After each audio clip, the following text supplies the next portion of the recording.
best good, and it's actually for my happiness and my freedom. Yeah. And there's no force trying to constrict me into a place. Right. Yeah.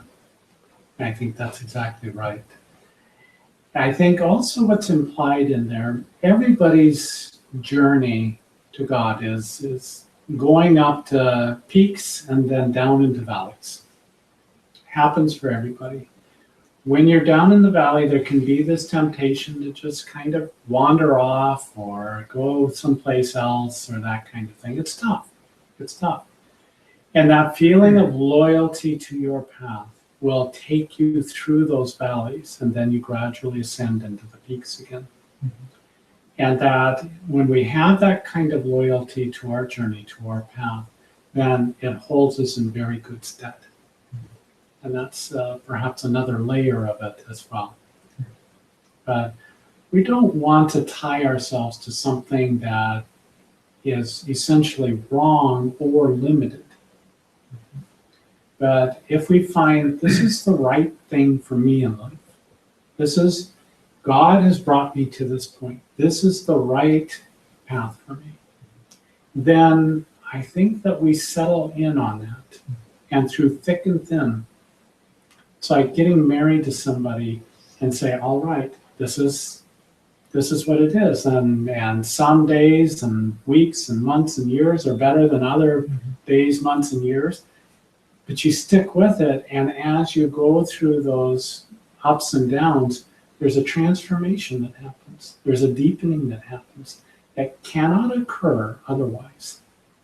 If you just jump from relationship to relationship, you don't go to that greater depth. You don't work through those various times. So that's another layer of loyalty that's in there. Great. Good word. I like it. Well, I chose love. And what got me is the idea that love sort of trumps everything else. Yeah. But not trumps, but brings it with, once you are focused and kind of entrenched in love, well, it does bring all those things with it, just naturally, I think. And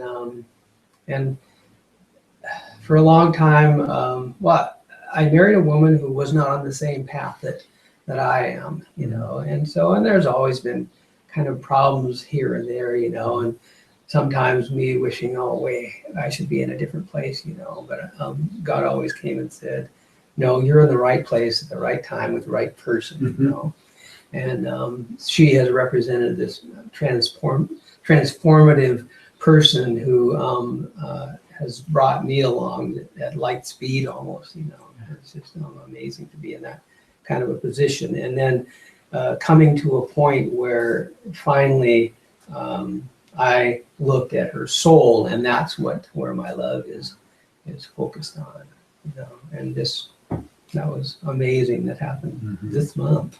Wow. Wow. I loved it when Mother, in the writing here, said that it's essentially a love story. God realization, essentially a love story at its heart. And I'm just so struck by what you said when you love her on a soul level.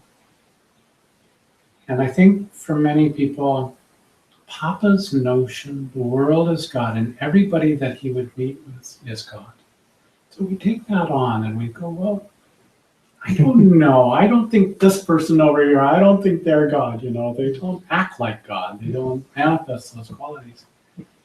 But it's really seeing past the form and into the essence of who that person is. And when we can do that, we connect with their soul. So we're talking, and then you feel that genuine, authentic love for that individual, even when they may have unlovely characteristics. You know that those are temporary surface issues that may be there for a few lifetimes, maybe for a lot of lifetimes, but eventually they'll work through them and they will manifest those soul qualities. And when you see it through your spiritual vision how beautiful that individual is. Mm. Papa felt that was the best thing he could do to help this world and the individuals in it evolve. And so we take that principle and sometimes, very often, the hardest place to do it is those people who are closest to us. And when we can do it with them, then we can do it, then we spread that out. And even a stranger that we meet. Sometimes it's easier to do with strangers than it is with people in our own family. Because we don't know them so well and our expectations are different. And we connect with them and that just opens the heart, doesn't it? It's just transformative. Well, not only your own heart, but the person you're sending your love to. You Yeah. know? And you realize, particularly if you see them respond, how we've played a part in their limiting behavior. We begin to love them from that I love you on a soul level. They soften, they open, and they go, oh my gosh. They were living in response to me, and because I had judgments against them, or I had attitude against them, or whatever it is, all these perfectly natural things we do on a human level, I was feeding the very thing that I didn't like. And then it doesn't guarantee that somebody will change, but I think it represents the highest probability that they will when we love God in them. And it's wonderful. I found it thrilling.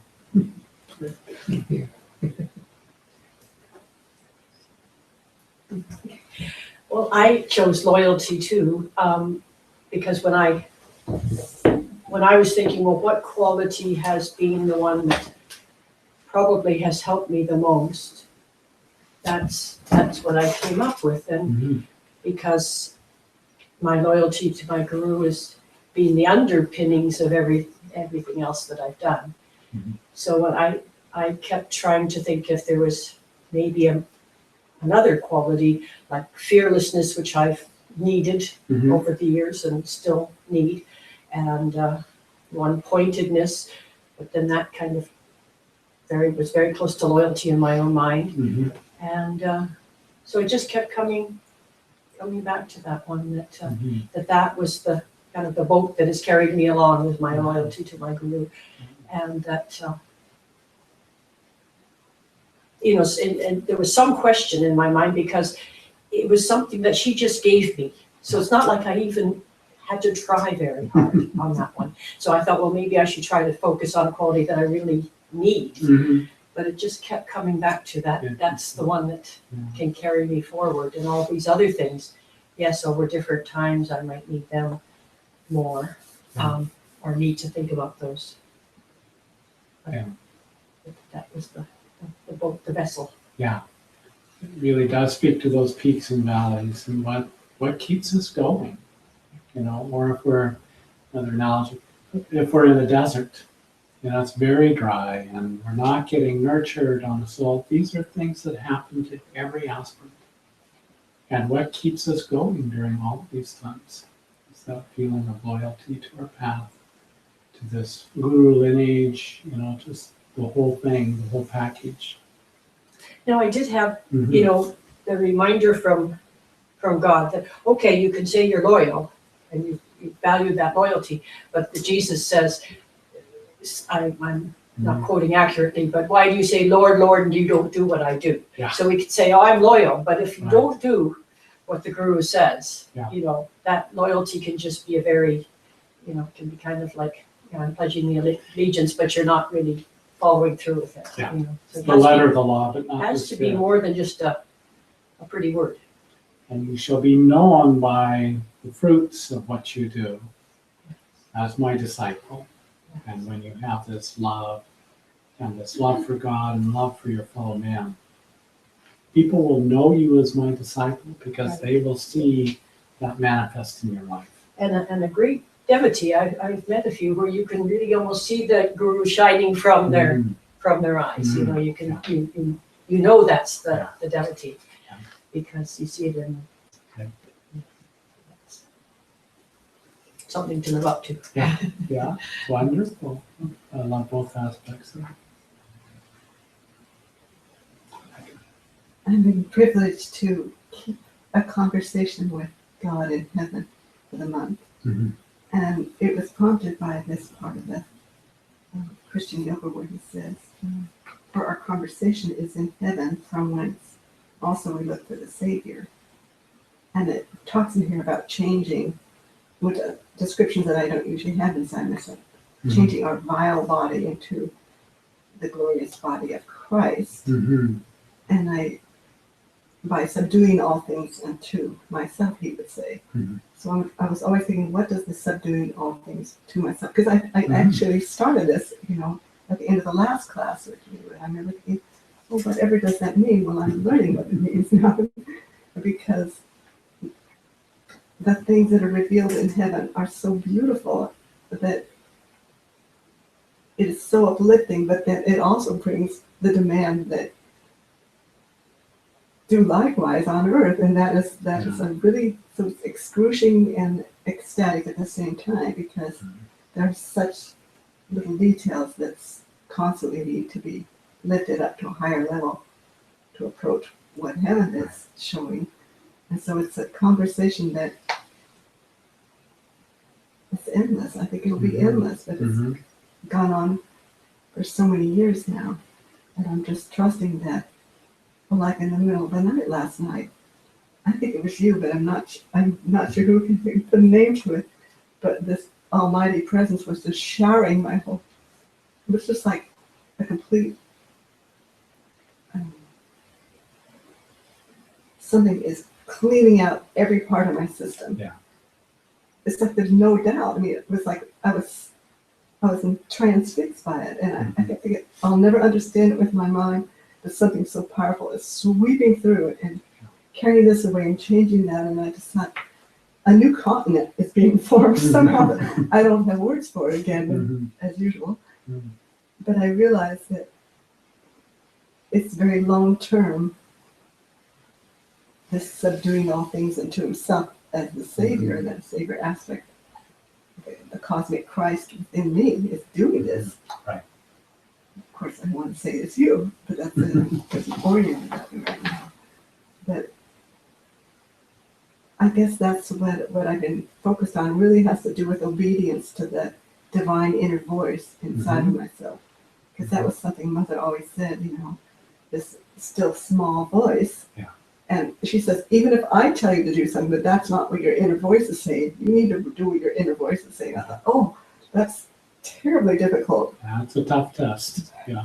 And so, I mean, that's kind of ties in what Kate just said, you have to, do what I say. But sometimes that still small voice is, well, I have to completely challenge it and ask God over and over again. And it's not easy for me. So I think I need this obedience is one of the things, and surrender to the divine intuitive voice within. But it has to be at a very high level or we get in trouble. So it's ongoing. And I think that, within loyalty, we can look at it from a human perspective and a divine perspective. We start out on this path and we're given teachings, we're given techniques to follow, and with the idea this will lead you into your heavenly kingdom. And that's the purpose, that's the end game, is not just strictly following along with the program, but that by doing so, we will be led into this heavenly kingdom. So from a human standpoint, we dedicate ourselves to a spiritual path. We dedicate ourselves to spiritual teachings. I've likened it to going through education, and we can go through high school and first few years of college, but at some point in college, you declare a major. Well, then you take more classes in that major than you do of general studies. It's not that all the other studies aren't interesting and valuable, it's just you have to begin to narrow your focus. And then you go to a master's degree. Well, almost everything is oriented to a very particular area, and a PhD even more refined. Within that field of study, there's a very narrow band that you're then focused on. But this is required in order to make greater progress. You can't just be like the light shining through the prism and splaying out, it's beautiful. But to be powerful, it needs to be like a laser and get focused. And so that is our spiritual path. We have the broad spectrum of life, and out of that, we investigate all these different wonderful teachings in the world. But at some point, if we really want to make deeper progress, we narrow the focus down to a particular path. That's what will take us all the way to the goal. And we follow those instructions, we do as the guru tells us to do, and we find it works. Our life improves, our consciousness improves. But then at some point, this great inner guru within us is awakening. And through that awakened inner light, the guru is the light that takes us out of the darkness. And that great inner light begins to emanate more and more. And that, we become loyal to that. And we find that the very same feeling we have in here is the feeling we have with our guru, that they're not different. But that if there's something that comes along, we have to be very careful with this, because the devil's in there in the mind trying to take us off of our path. And if we're not very careful, we can listen to the human ego and I say, this is God telling me to do this. But it can be that our inner direction is different than outer direction that comes from the guru. And when that's the case, we have to follow our inner direction, because that's the greater of the two. They're not different, but the outer guru can actually test us, and Papa described that at different times where his guru told him to do something that Ram Dass felt so powerfully driven in this other direction. So we have to be very, very careful with that, but that ultimately it is the inner guru. That's the whole purpose, is to awaken that light within us so powerfully. But that's what we're dedicated to, that's what we're surrendered to. And that becomes something we're not dependent on any outer source then. It's completely internally derived. So, very good. Very good.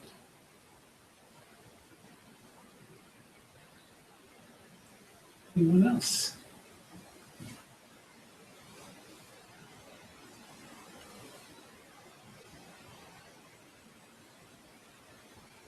Okay. So moving on to this next one.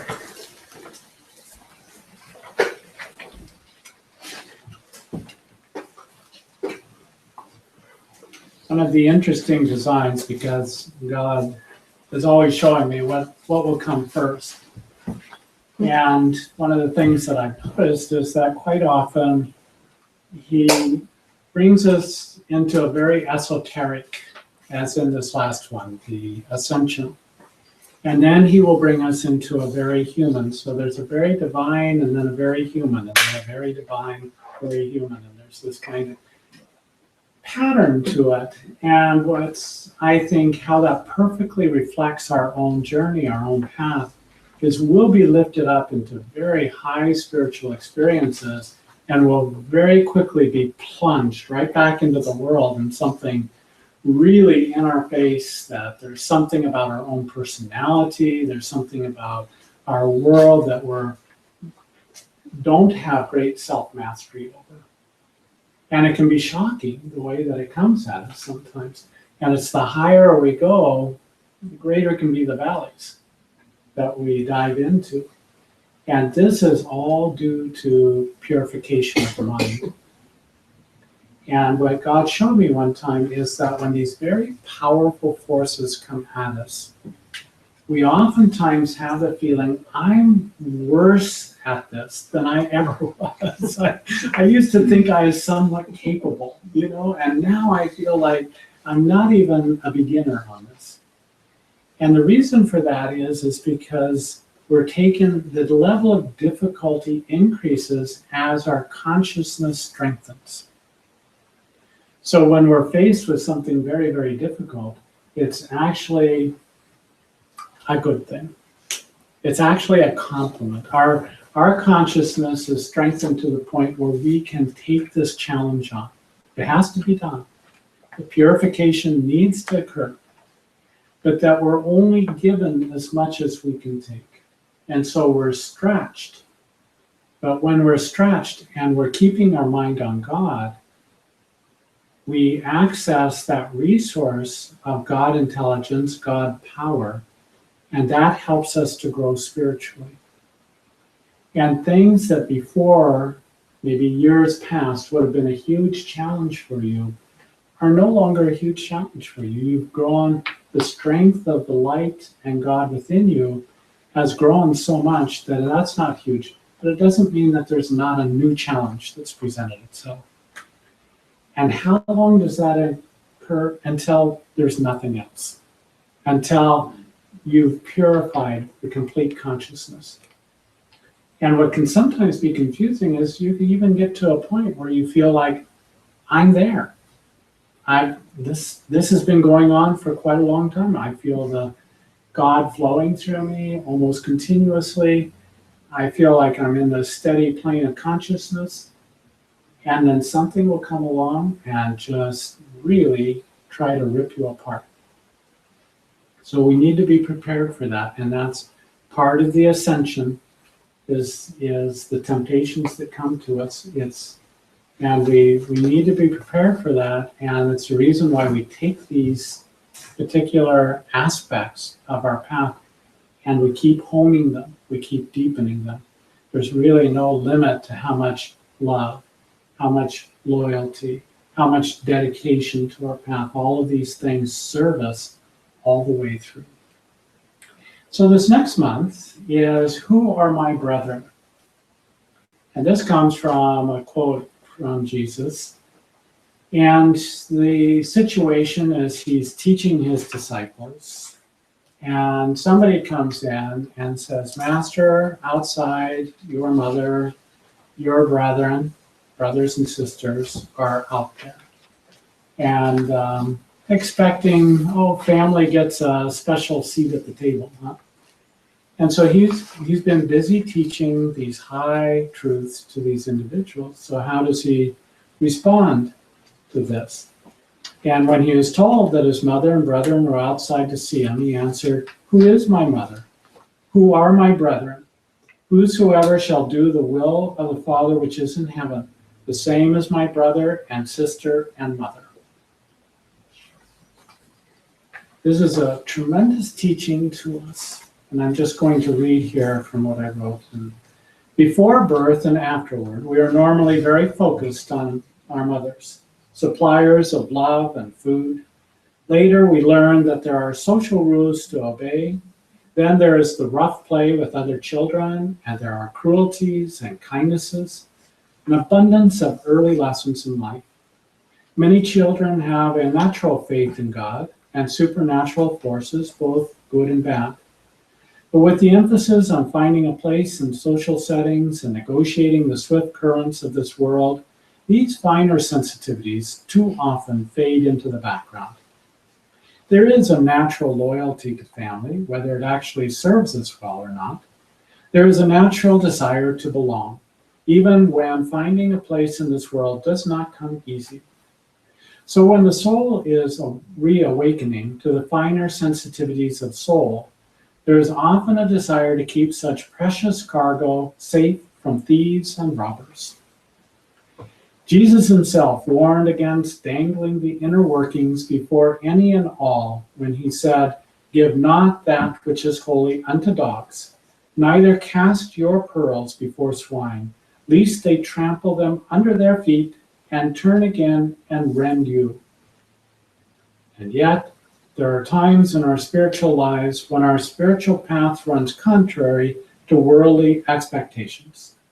These can be simple things, such as whether to attend a family function, or the possibility of incurring the ridicule of friends, all the way to becoming a target of cruel enemies. With all of these social pressures on the one side and God's direction to travel a road less traveled on the other, we will find ourselves tested in our loyalty in little and big occurrences. What is a difficult test to one sadhaka will seem to be nothing to another, so we cannot measure another's agony strictly by our own standards. Whatever tests come our way will certainly be tailored made to fit our own personalities and circumstances. An early test came for me when attending a Kriya initiation in June. I was working for my father. It was a seasonal work in a fruit and produce business. One thing that was not done was to ask for time off during the busy season. June was the middle of the busy season, and I needed a week off. I fully intended to leave the job if leave was not granted. My father asked what this initiation was all about, and since I found words difficult, I handed him a copy of the autobiography of a yogi with the chapter on Kriya Yoga marked, and I asked him to read it. Sometime later, my mother handed the book back to me, and I asked if he had read it. She said he had. I asked if he made any comments. She said that the conversation went like this: "It sounds like they meditate a lot." My mother replied, "I think so." That was the sum total. A few days later, I received the week off, if begrudgingly. Another time, I was setting up my new apartment, which was basically one large room with a kitchen and a living room, and a hide-a-bed couch was my bed. I put up some cloth in front of my meditation blanket with the Guru lineage taped on it. When I did so, I was aware anyone who came in the door would see the pictures, and I felt shy about that. Perhaps I should make it something I could put away. Then I thought, no one will be coming anyway, so no problem. Within a week, my entire family came: brother, sister-in-law, nephews, my parents, and even my grandmother. I was now inoculated. There is no one else who could have disturbed me to see public display of my cherished gurus. Some people are very bold in broadcasting their latest fad. However, my spiritual life was very precious and private to me. It was not my nature to put it all out there. It was my test to put God first, and what the world thought would have to come down the line, at least second in place to my spiritual life. I've had many such tests. I wish I could say it was easy for me, but often it tested me right up to the limits. In going through powerful spiritual experiences, God did not seem to mind that he had me doing strange things in front of crowds of people without any regard to my desire to not make a scene. Perhaps he chose exactly those times to cure me of my regard for what others thought. Over the years, there were many times when God would suddenly come over me as a strong magnetic force that would make me move in certain ways, all the way from hatha yoga postures, some of them normally impossible, to dancing in very particular ways, singing and making tones at exactly the right pitch, and all sorts of unusual demands. The biggest tests were when I was in public, a store, for instance, and suddenly God would start to move my body in very particular ways, turning me around in circles, walking me forwards and backwards, stopping me and keeping me there for some time, with God and everyone else as my witnesses. I could only surrender to his supreme will and let others think what they would. The movements were always exacting and precise, but never did anyone chase after me with a net to haul me off to the funny farm. Thank goodness. Jesus made a tremendous point one time, using his mother and brothers and sisters as a means of emphasizing it. When he is told that his mother and brethren were outside to see him, he answered, "Who is my mother? Who are my brethren? Whosoever shall do the will of my Father which is in heaven, the same is my brother and sister and mother." In this episode from Jesus' life, he makes clear that spiritual connection is more important than blood ties. This can come as a great test for the aspirant, not just with family, but also with friends, business associates, even what strangers might think of you if they knew your deep spiritual nature. The fear of what others think, how they might judge you, is a tyrant that never releases you from a self-made prison of what others expect and what judgments they may have. One of the things Mother faced that would be very difficult for many came when she left for an ashram in 1957 without any idea whether she would ever return or not. Her daughter was pregnant with her first child.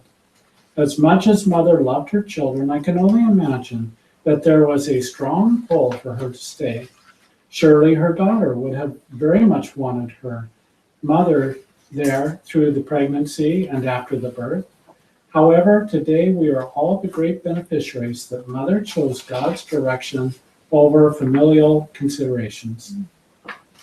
Each of us face the tyranny of what others think. And in order to have complete union with God, you have to make the clear choice for Him alone. When Mother asked me to give talks to the spiritual group, she told me to speak from my own experiences, not just philosophy. Being so visible to the whole world with my inner spiritual life was very hard for me to do. But I surrendered to Mother and forged on to the best of my ability. Gradually, I came to the point of wanting to please only God. If He was satisfied, then all was right. When others were benefited from the talks, then it only added to the joy I felt in God. If others gave criticism, I listened to whatever truth they may have. It was through these experiences that I finally released myself of a prison I had made with my own imagination. I claimed my right to be in this world, with as much right as anyone else. I have a right to my own thoughts, feelings, and wants, just as much as anyone else. I realized that God does not want me to play small, but to stand in His light and manifest His likeness and image as He created me to be. His desire is for everyone to do this so that He might fully manifest Himself through each and every form. In this way alone can He bring about His perfection upon this earth. It is this work that I do for God and Gurus. I love to be with those who do the hard work of transformation, who shows courage and tenacity in their desire to know God. We have all fallen short of the great goal on the way up. However, the pearl of great price is known by those who never give up, never give in. I will go every extra mile for those who are striving. However, there are those who are coasting, or worse yet, due to their lack of focus, create a wave of chaos and discord wherever they go. I have found that the fundamental principle for real psychological and spiritual growth is the ability to examine one's own actions with an eye for learning, and then go to school on the lessons life is constantly trying to teach us. There are two types of arrogance that prevent this necessary self-examination. The first is the mindset that the problem is primarily with the world we live in. It is always what others have done to me, what they made me do, and that the world is responsible for who I am. The second arrogance is the mindset that always leads to self-referral, an exaggeration of one's own role in the world. I am responsible for what others do or what happens in the world. A stubborn adherence to this arrogance on either end of the spectrum will guarantee that not only will the individual stay stuck in the rut of thinking, but they will never be a light to this world. When you dedicate your life to knowing God, you will have a healthy relationship with yourself and with the world. You will seek out kindred spirits who are dedicated to their own growth, even if, like you, they occasionally are imperfect. These kindred spirits are your real spiritual family, wherever you may find them. Whether they follow the same spiritual path you do or not, you will know them by the quality of their heart, soul, and spirit. They are your spiritual brethren. And then Mother's talk from Shalom, entitled Shalom, 1978, and I'll read some from that. I have met people who have total peace within themselves. I myself, deep within myself, have that kind of peace at all times, regardless of outer situations. There are times in the human sense that I am under tremendous strain, under tremendous pressure because I have tremendous job to do for God. But the way I have peace is to let Him do it. I don't take it on myself. I don't back down and be an Indian giver. I don't give it to Him 1 minute and then take it back the next. Every moment of my life, I'm listening to His voice of direction. From the voice of intuition, which is the John the Baptist, which comes in the beginning in the human spiritual sense, it now comes as the voice of Christ that I listen to. And where it came spasmodically before, now it flows through my consciousness like oil flows through out of a barrel. And it is with me every moment. I am a free woman. It is the most wonderful, the most glorious position to be in this whole wide world. I don't worry about what anybody says. I don't care what they do, what they think. I am free. The responsibility is theirs. Isn't that a wonderful attitude to adopt, that the responsibility belongs to each one? It is like the story I told you about the guru and the disciple, where the guru was tremendously fond of this one disciple and kept him with him all the time. Naturally, there's always envy and jealousy around, and so the boy was rather puffed up that this was so, But finally it came time where the master felt it necessary to discipline this disciple. He had it very easy for a long enough. And so now the time of testing was coming. So he started giving him tasks that he didn't like to do, of not being with him so much, of devoting a great deal more time to other disciples, and gradually just shutting him out. Well, the boy just couldn't stand this. So here he had been the favorite son, had everything his own way. He was so proud of his relationship with the guru. So at last, being given more menial tasks to do, he couldn't stand it any longer, and he just ranted and raved at the guru. He told him that he was through with him, and he couldn't stand this treatment any longer, and that he didn't ever want to see him again. And so he left his presence, and he went out into the world. Well, for a while, he felt really free. He had peace inside of himself. He was no longer disciplined.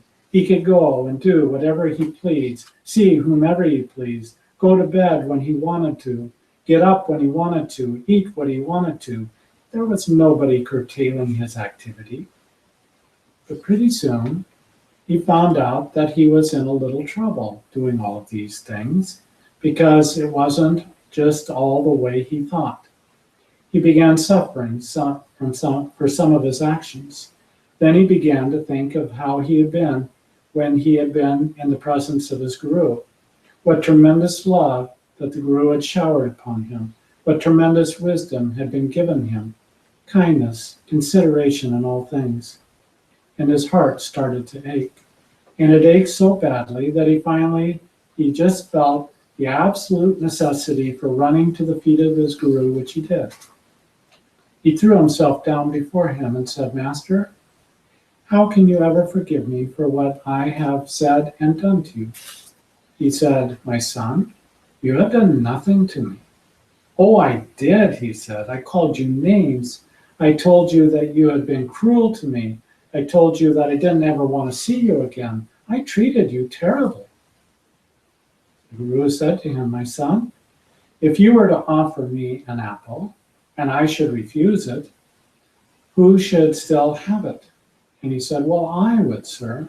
He said, "Just so. With the insults you gave me, I did not accept them, so they are still with you. You do not need to accept what other people give you if it is not to your liking. Examine yourself. If their criticism is justified, then change yourself. If it is not, don't accept it. Don't even give it back to them, you see, because you haven't had it. Sometimes we have it, we take it, and then we try to give it back. That's not the thing to do. Just don't accept it in the first place. Don't accept it in the first place. Be a free person. And the way to do that is to fix your consciousness totally upon God at all times. This requires a great deal of battle in the beginning. It's a funny thing that you use a sword. As Jesus said, he came not to send peace, but a sword, in order to cut away the debris in your life, all of the things that are not worth keeping, in order that you might find peace. Like Krishna said to Arjuna, Christ is said to have been the man of sorrows. He led the way for us, he showed the way, and he is always shown upon the cross. Amazingly enough, Krishna is always shown with a flute, and that is really a true picture of what the Christ is. You see, we confuse the Savior with the Christ because the Savior is the Son of Man, and the Christ has become the Son of God because he has crucified the human ego. And so Krishna, playing the flute, is luring all people to God. And constantly he is filled with joy, with laughter, with pranks that he is playing on the people, and they all loved him. His name is on the lips of everyone in India and many places beyond. They even named their children out of one of the thousands of names of Krishna, so that every time they call their child, they are calling the name of the Lord. This is a beautiful and wonderful thing. And I noticed that in all the births that we have been having in this group, that this too is coming to pass, that people are seeking for names in the spiritual sense that really mean something in God, and giving these names to their children. And it is beautiful, because when you stop to think about it, God's name is one by whatever name you want to call him. The original word is Om, which we have made into Amen. But it came from the original Sanskrit word A-U-M, Om. And that word went forth, and it became all of the names, all of the forms, everything that we see in the universe. That one word became and is. That's amazing.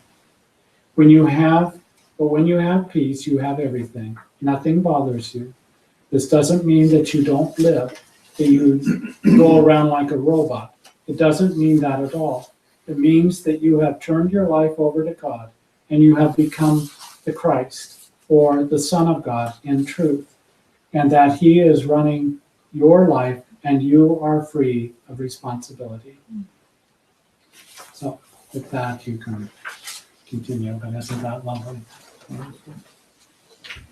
So the focus for this month, on the last page 7 here, in thinking about who your brethren, surrounding yourself with kindred spirits, consider who in your life brings out the best in you. Whether it is in your spiritual life, social life, work life, notice the qualities of those who manifest a higher light. Track your internal response to being in the presence of others. Do you notice the arrogance of thinking it is all the fault of others when things go wrong? Or do you constantly and exaggeratedly find fault with yourself? Can you find the middle path of being a learner in life with a healthy self-awareness and self-responsibility? The most stable point in life is what Mother described as the deep peace she felt in all circumstances. It is from this endless fount of peace that we may enter into this world and not be disturbed by what others think, and be held up in emotional blackmail by what others lay on us. Practice having this peace all through the day and in all circumstances. Practice putting God first in all circumstances. Notice the freedom you feel as you have only one boss in this world, and that is God. You need not make yourself a social misfit, however. When you know that God is expressing his will through you, put him first above all other considerations. So for many of us, it's one of our greatest tests that we'll come upon, is putting God first. It seems like a good thing to do. It's a good idea. I like that idea.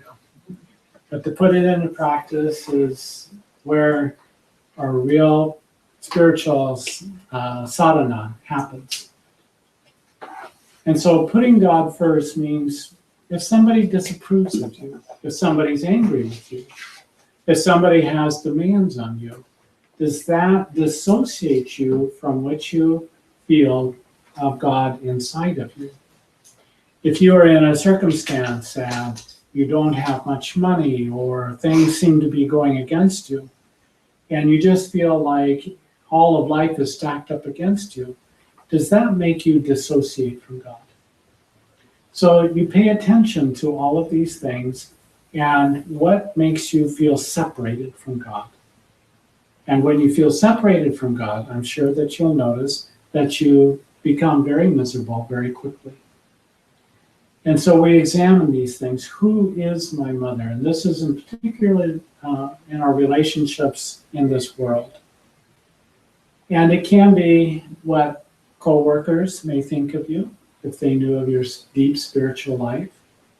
It could be what strangers might think of you if you were following God's direction at all times. It can be all of these different circumstances. And can you put God first? That God is more important. God is your only boss. And that if you please God, then you are happy. When we're able to do that, then we really do establish ourselves in that deep sense of peace. We really have that freedom that Mother spoke about. And so this is the work for the month, to take this as a theme.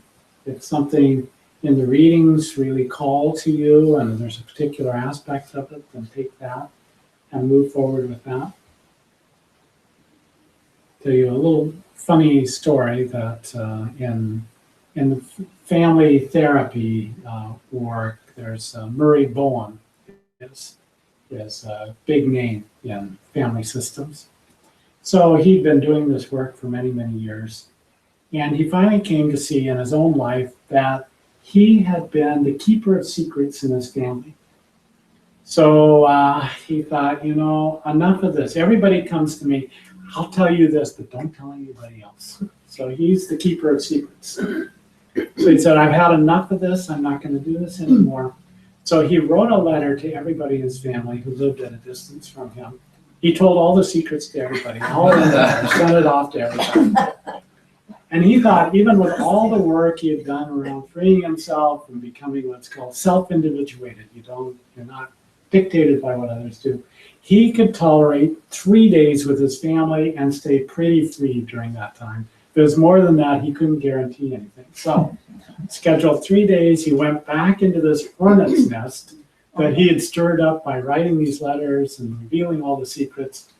And he stayed pretty intact and pretty together. It was okay for 3 days, but he was very glad when he left that he was limited to that.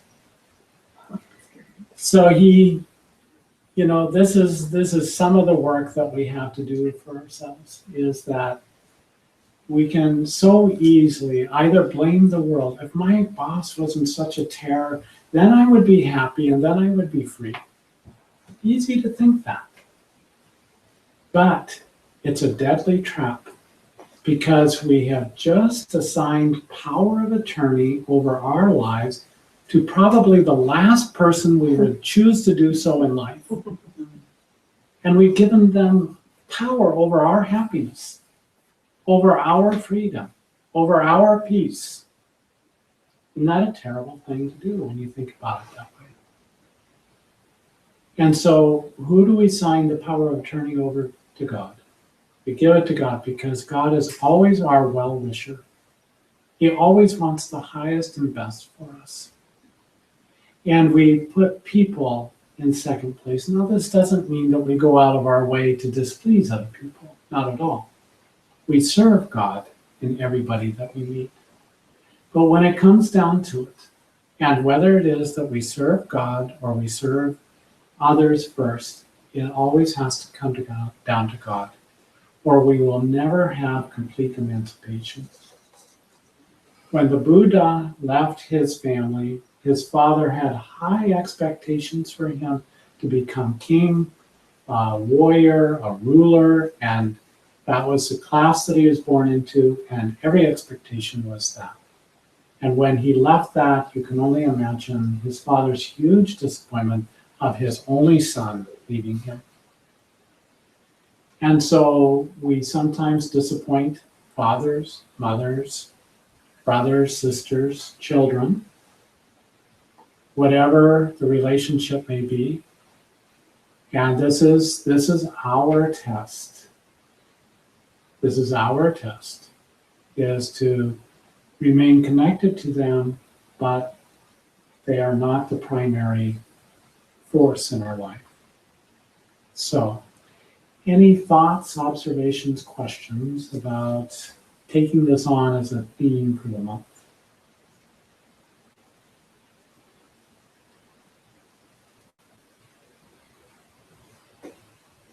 Great. You're all emancipated and nobody's dictated by anybody else in your life. I love it.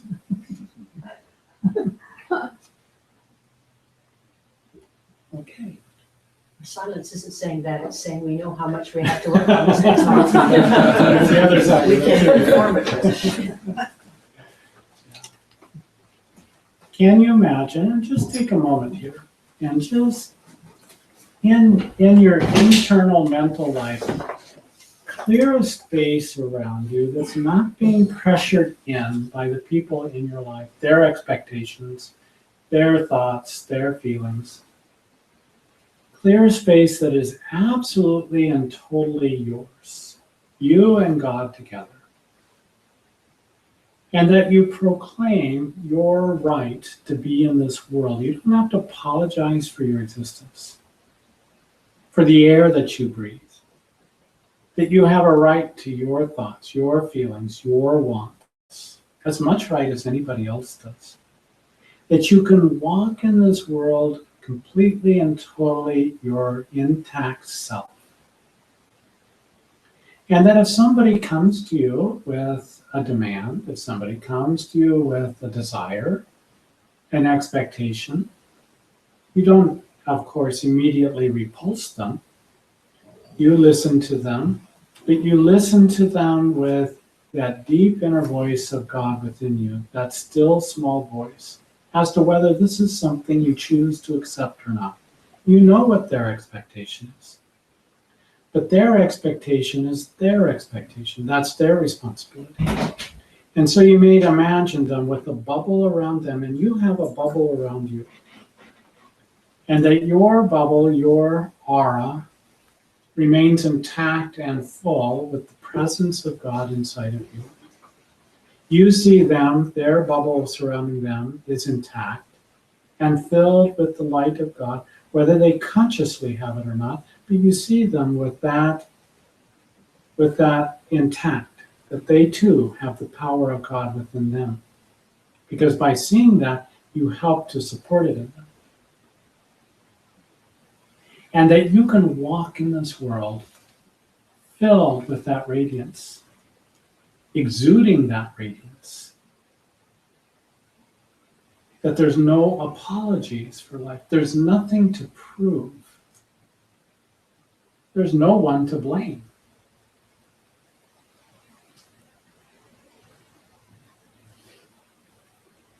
And that you walk this world as a jiva mukta, freed while living, spiritually free. And yet you are intimately connected with this world. You serve those in this world. You are not aloof in that sense. But your guidance comes from God alone.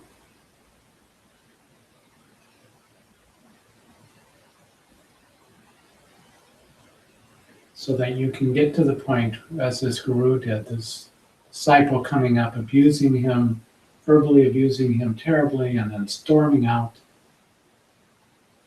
The guru, analyzing what the disciple saw the state that he was in, recognized it was a necessary, it's like a boil that needed to be lanced. and he saw everything perfectly, and he didn't accept it as his own. Knew that that was a test that the disciple had to go through, and never accepted it. And just imagine how wonderful it would be to live in this world as that free being.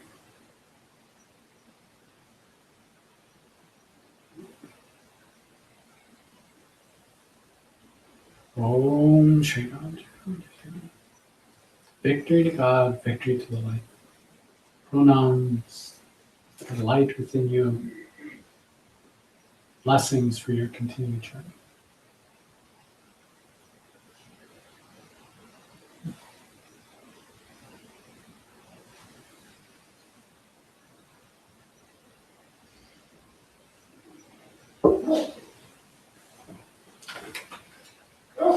Prayers for our Larry G, who's very ill today. You can, that's easy.